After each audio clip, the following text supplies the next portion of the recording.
I'm gonna be honest with you guys, man. And there's one thing I want to tell you guys from my personal experience: never to do.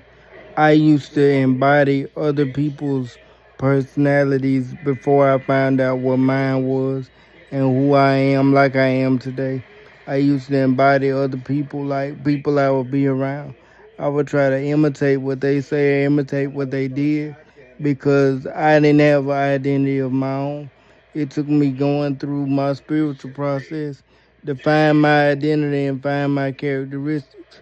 And I say that because I know there's a lot of people out there that probably grew up like I did. You're searching for an identity. My best way to tell you to find your identity is to ask yourself, what do you like doing? What, when you around, that excites you in your stomach, you like being around, that makes you happy.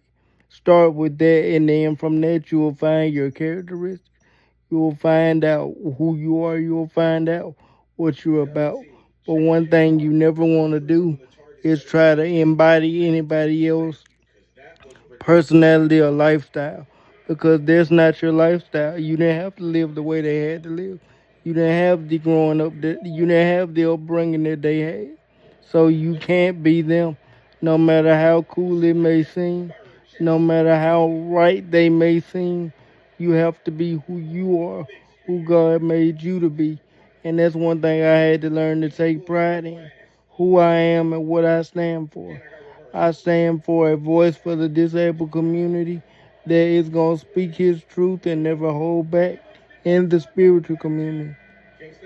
And I represent them both heavy because growing up, I didn't see anybody represent either one of those. And it means a lot to me because it's everything that I wish I had when I was growing up. And I'm just trying to give it back to the world and give them a representation.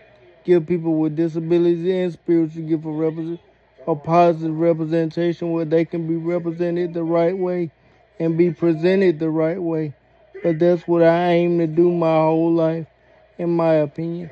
But that's just my opinion from my personal spiritual experience and why you should find your own way in life and never copy or cheat off anybody else's life or anybody else's belief, and I never will, in my opinion. But that's just my opinion from my personal spiritual experience.